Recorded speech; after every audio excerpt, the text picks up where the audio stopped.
Hello everybody and welcome back to some more Lord of the Rings Online. We are here at Grimbjorn's Lodge. We, in the last episode, finally went through what seems to be the last bit of the Black Book of Mordor with that shard of glass that revealed all the text and stuff. So, we're done with that, but Gandalf now has us wanting to find the wagon that is carrying Isildur's bones. So it's beside the Gladden Fields. I think I know where that is. We should be able to just go to Holtvis, and that should take us closer. It does depend on where it is, though. So we'll have a quick look for that, and hopefully nothing is attacking it. But we do also have our Hobbit gift of the day, so let's have a quick look at that. It's going to be 50 virtue experience and a random relic pack. This item does not need to be deconstructed at Relic Master. Simply use it. Good. Because I don't know if there is one in Bjorninghus. Maybe there is. But something else I've done, finally, is I finally got the chance to do an epic battle in between episodes. So I just did it, and we annoyingly were so close to platinum on both of the side quests, and then just last minute, I had one thing fail that took me down back to gold, which was a bit of a pain, but nonetheless we do have three things. So we'll quickly use the virtue experience, random relic pack to get a tier 9 relic of avoidance, which isn't too great, but we won't really worry about that. But we do have 2 quartermasters rewards, obviously for getting gold in those 2, and then I got, I think it was either silver or gold for sure. It was gold. It was definitely gold in the overarching epic battle. So let's have a quick look at this. Probably just going to be stars of merit, but hopefully the gift of Rohan gives us a new bit of gear. So 15 stars of merit, that's fine. Now the 15 stars of merit, we can use these obviously to get things for our legendary weapons, so it's still good to have them, and hopefully a bit of gear. Hey, so we got 20 stars of merit and a veteran's officer's dexterous ring, which is going to be 126, obviously, for our level, and it looks like it's a direct upgrade from our level 118 ring, which is pretty cool. So it's about a little bit more than double the agility and about double the vitality, and then obviously double the fate. So we're going to switch out for the 120, because obviously it's not as massive a difference for the other ring. In fact, we're actually only getting 100, just under 200, 195 fate if we do that. So let's switch out that. Let's see where we get to on, I was about to say, if we get over 120k, that might be quite nice. Such a big increase. I'm still looking for weapons as well. That is the thing I want to do, because obviously this is good to have, but whilst we are not having it max level, while it's at its current level, it's not leveling up and it's not increasing in its damage. So if I have to find something that's 125 or even 120, just to increase the damage for the moment while we get this one leveled up, that'll be worth it. We obviously do lose the damage over time, but if we're outputting more damage overall, I think it's worth it. And same for the sword as well, because that is also getting very, very close to being max level as well. But that is all that sorted. Let us finally head out of here and see where this wagon is, and if we have to go to Holtvis or not. Right. So it's right down here. Blomgard is there, Holtvis is there. So we'll get, actually, can I just get straight to Blomgard from here? I can. That's just going to be quicker overall and cheaper for us as well. Right, let's go. Right, I'm going to dismount early because we don't need to actually go in there. And we'll get on our war steed. It's been so long since we've been around here. I think the enemies are 120, so we should, 120. So we should be pretty okay when it comes to these guys. This is where we met with... oh no, this isn't where we met with him. I was going to say this is where Karazgar was, but I don't think it quite was. I think it was somewhere else. Might not even be in this area. I'm not quite sure. It was a little while ago, wasn't it? So, let us find the wagon. I don't know what direction we're going. I assume we're going through Lothlorien, possibly. Is that a thing? I'm just trying to think. Because you can go... So Rivendell is obviously here, and then you can go to Erygion. So yeah, you go to Lothlorien, through Moria, through Erygion, up to the Troll Shores. I assume that's the way they're going. Anyway, here we are. Gandalf is here, and the Shade of Isildur is following right after it. Of evil. I am beyond harmed. Have I not suffered enough harm in these lands? But I would have no further injury come to my remains. Whatever evil comes here, be gone. Take thee from these lands and leave us be. Wasn't there, I don't know if it was the Shade of Isildur, but was it there was another ghost or thing? I can't remember if it ended up being him or not. There is a dreadful presence here, but I cannot see the source of it. I advise you to stand by the wagon, and look for the source of this dread. It may be nothing, it also may not. Right, so look for the source. Yeah, Vagari the Wanderer. I remember him. Vagari the Wanderer has come to this place enveloped by a feeling of dread. I couldn't remember if it turned out that Isildur's shade was like being named as Vagari the Wanderer. I remember Anyway. now. It was lost to me, but now it has returned. I know what I saw and I know what I did. The shade grows indistinct, wavering at your vision, and then reforms again. It seems to take a great deal of effort and leaves Vagari weary. I want to confess to you what I saw and what I did. I want one among the living to know of my misdeeds. There is something I must do. Will you heed me? So he's got something to admit. Do not forget this is a creature of evil. But Yeah. I think we should heed it. I was about to say, could it be just evil via the fact that his like last thing he did in life was an evil deed? Like he, I don't know, betrayed Isildur or something. The source of the dread has come visible to us and wishes to confess its crimes. It's most peculiar, and I have the urge to remain on guard. We must not remember this is a creature of evil, but I think we should hear what it has to say. Let us hear what Vagari has to say. Oh, I've been calling Vagari. Okay, well, we have an instance. What does Isildur say?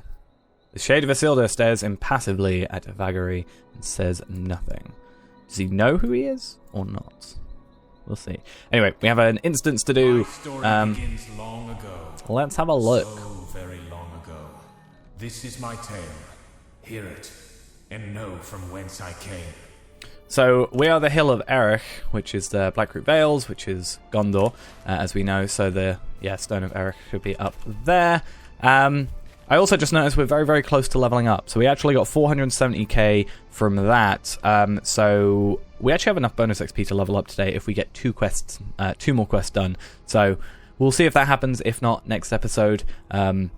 If I get it done in this episode, it'll probably be better for us, because then if I do an epic battle, we'll have level 127 stuff.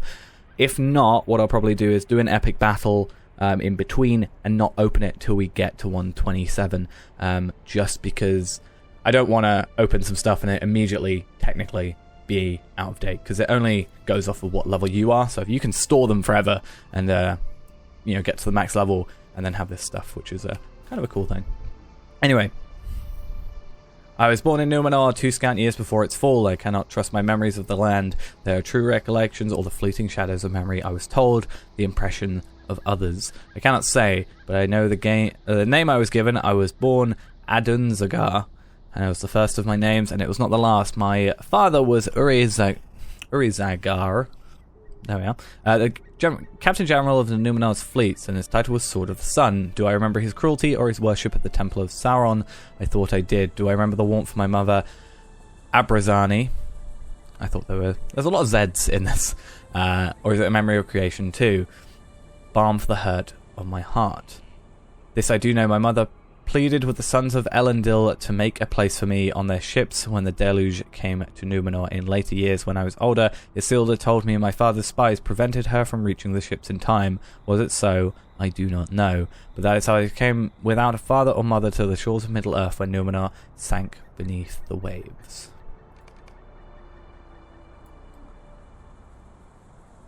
Oh.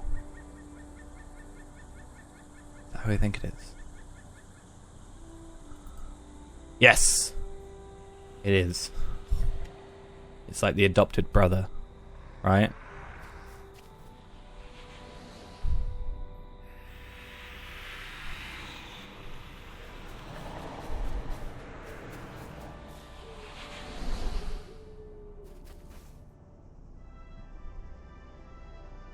I think I remember them talking about Ryok.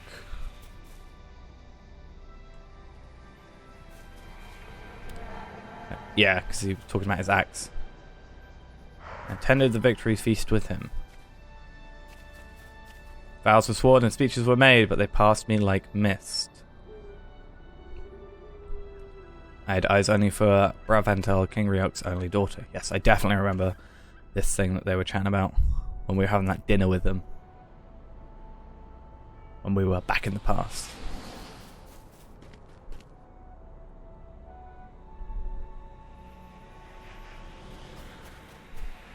I loved her at once and she loved me. but we could not speak of it openly.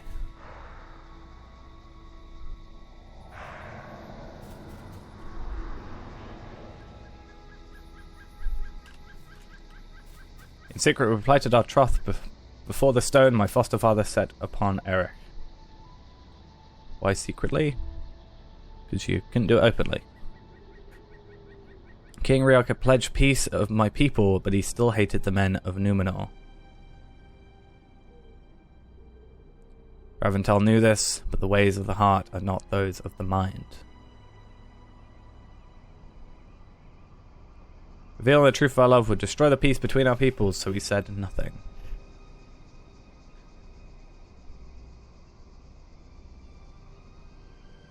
But when Braventel bore me a son, she named him Heal. Or Hale? I don't know. We'll see. Right. King Riok was enraged, for he was certain his grandson had been born a bastard. But Braventel soothed his ire with reassuring words. She told the king that she had married in secret, not to an invading Numenorian, but one of his own warriors, who had recently been slain in battle with orcs. Heal was born of that union, she said, and therefore the stain of dishonor would not cling to him. Riok's anger cooled, and he agreed to raise the boy as his own grandchild. I agreed that my son would not know his true father, but there was nothing I could do. I stole gold from the treasury of Prince Eoter of Belvalas, and sent as much as I could secretly to Braventel to provide for the boy. But when I was summoned back east by my foster father Isildur, for the host of Mordor had come down the valley and overthrown Minas Ithil, Sauron's war had begun, and the king sent word to their allies, and it was time to honour their vows. It was then that Riok learned the truth. Heal had been born with blue eyes, uncommon, but not unknown, among the wild men.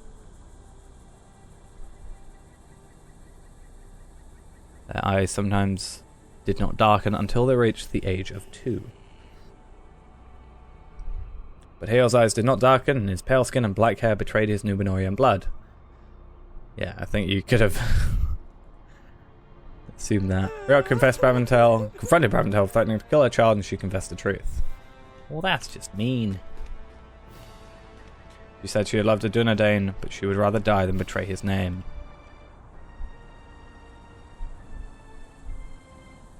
Incensed, Riok ordered his warriors to set down their spears. He swore eternal enmity with Gondor and declared he was breaking his oath.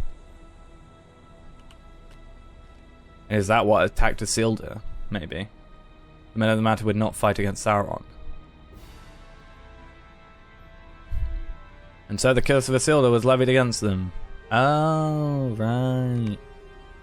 I got ya. We come full circle.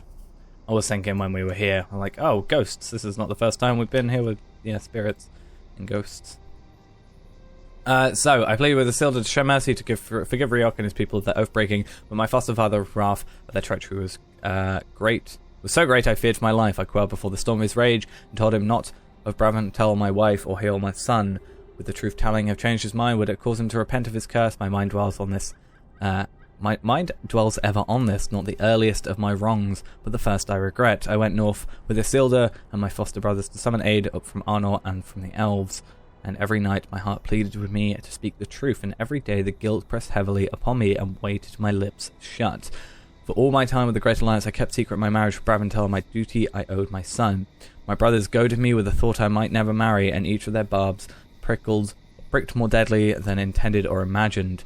I feared for Braventel and for Heal, and when the war finally ended, I was frenzied with worry for them. It still to offer me the chance to be Captain General. I dreamed of becoming commander of all the armies of the Dunedain, but no longer did my heart desire it. I longed only to return to the White Mountains so I could find my wife and son.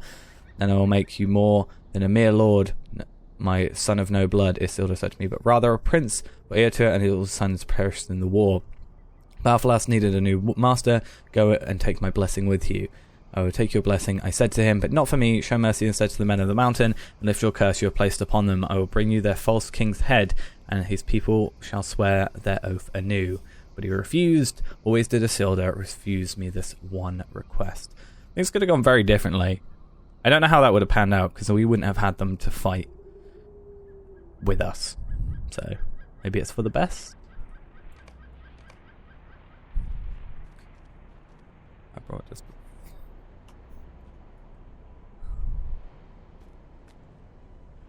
Their villages were abandoned, peopled only by bones.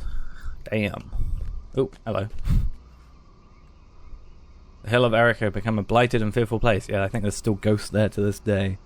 Even though we've set them all free. It's weird. Full of a few signs I could find in the mountains and the source of the Blackroot. Ooh.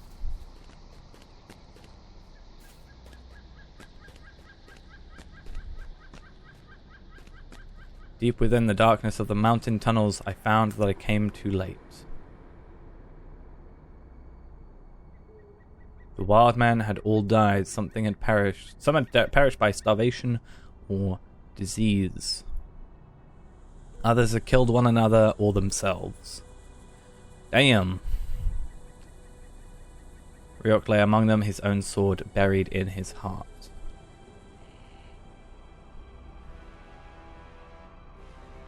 But that was not the worst of it. Isildur's curse had taken hold. They were now shades, basically.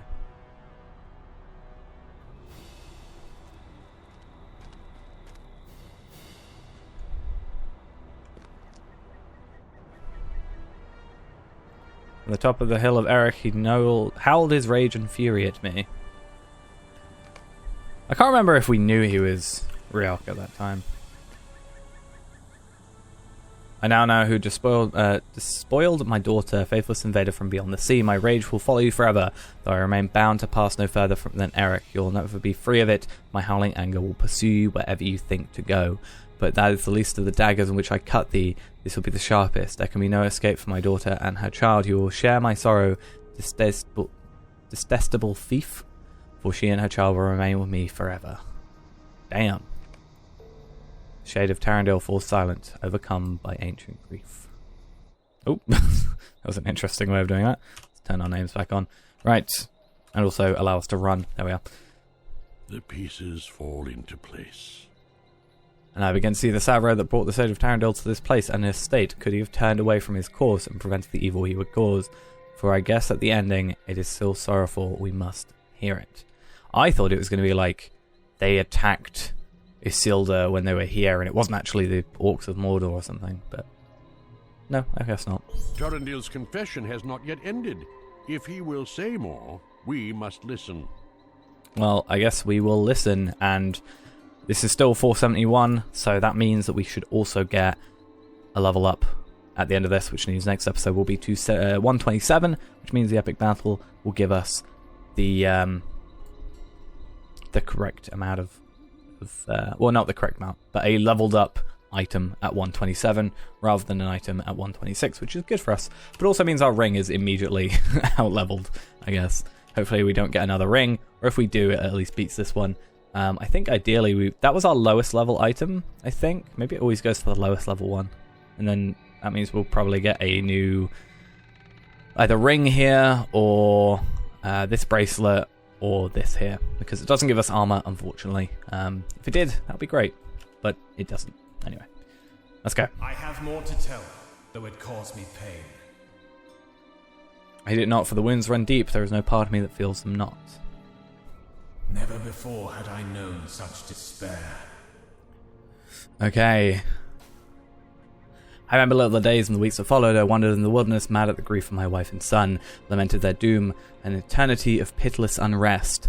I never came to the halls that awaited me. Belfalas would not be mine, and I cared not. Dreamt my family called to me, their voices drawing me deeper into the wildlands. I do not know where trod my feet uncaring. I grew gaunt and hungry.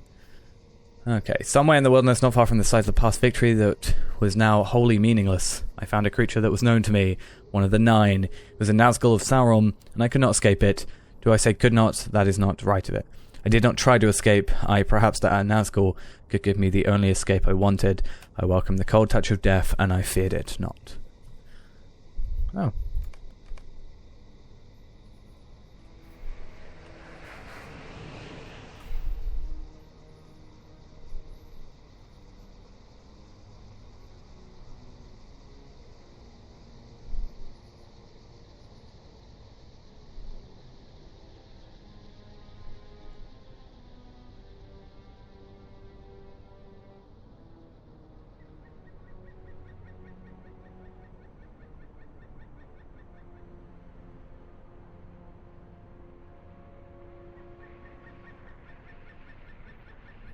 I wouldn't take the deal.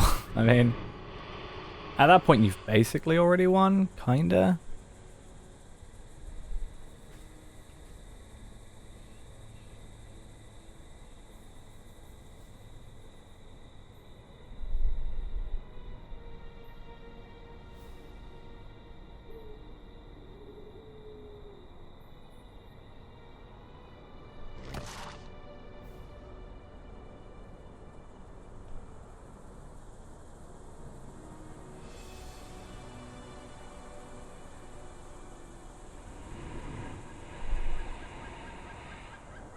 Maybe I was right that this ends up the way Isildur dies.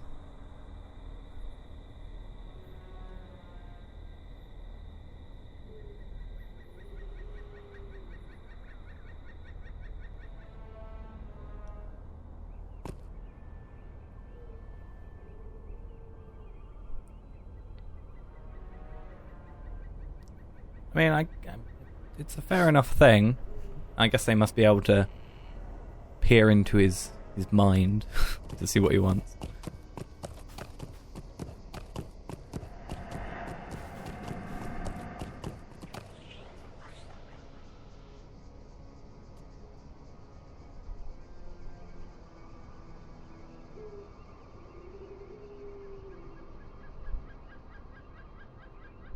He hasn't mentioned anything else he wants.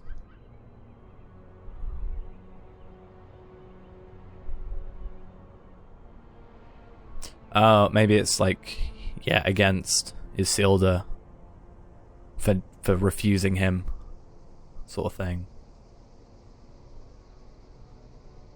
Oh, that was quick.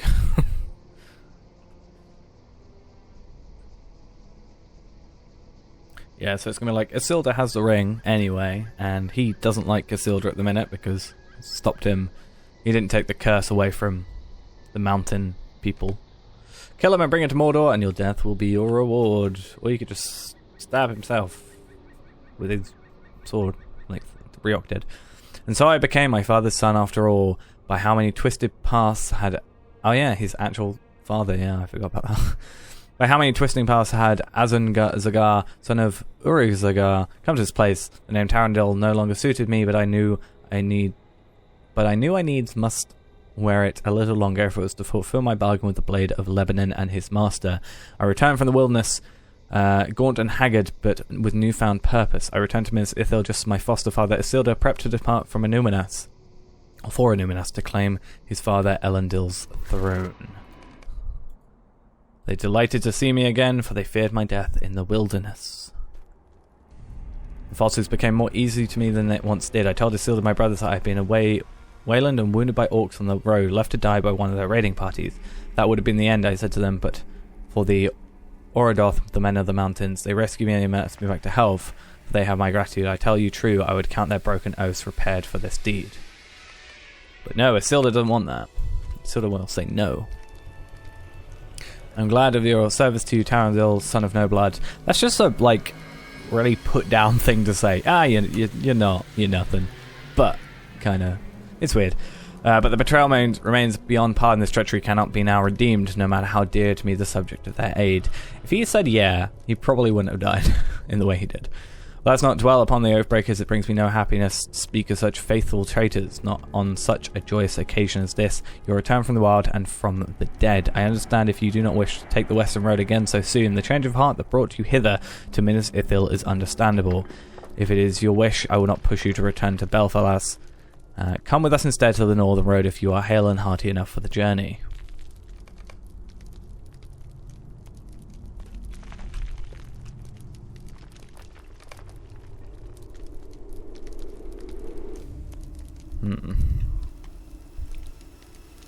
Playing right into his hands.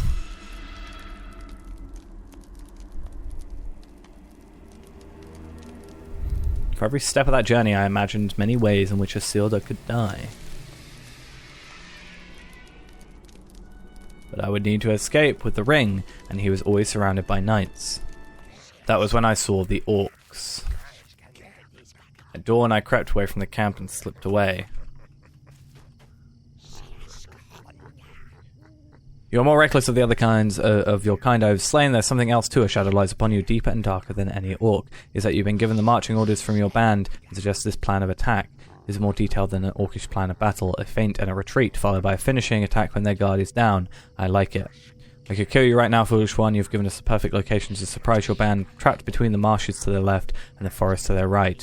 What need do I still have of you? I can name a reason you live still. This is it only. My curiosity, I want to know why you do this. Because he serves Sauron, technically.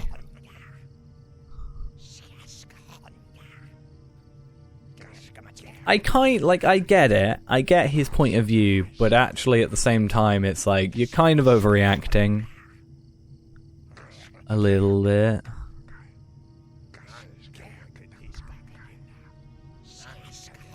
Third the ring?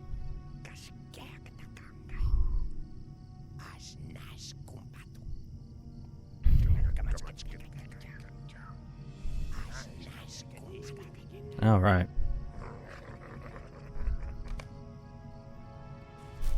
I mean, it's one way to get the ring. And also, we know the bones have been, you know, obviously only just come into our possession.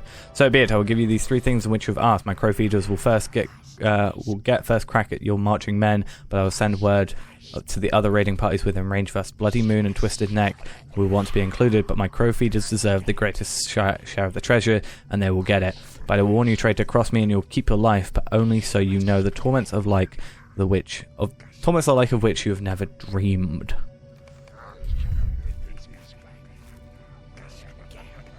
Oh. I resolved to stay as near to Isildur as I could without arousing suspicion. When he fell beneath the blade of the orcs, I needed to ensure I could take the ring from his body before the orcs seized it for themselves. A traitor sees treachery everywhere, and I did not trust Gunnar.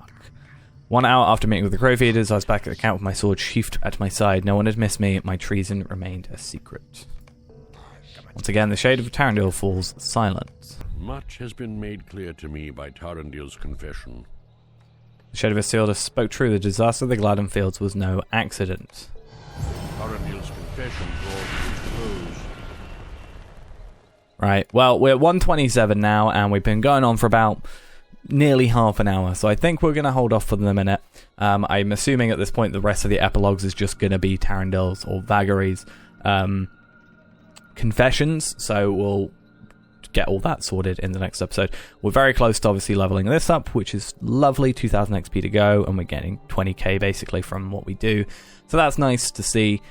We've obviously also just leveled up to 127, so we're going to go hopefully remember to do an epic battle in between episodes, and we will be able to get some new stuff hopefully, and then yeah, we'll finish up with all this stuff. I will possibly quickly check the wiki, see if it is all instances, because if it is, we can probably just blitz through them in the next episode entirely.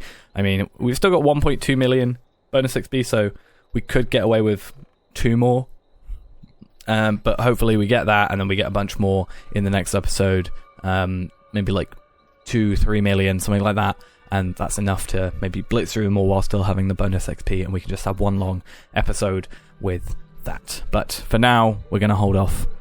Thanks for watching, hope you enjoyed, and I'll see you in the next episode. Bye-bye.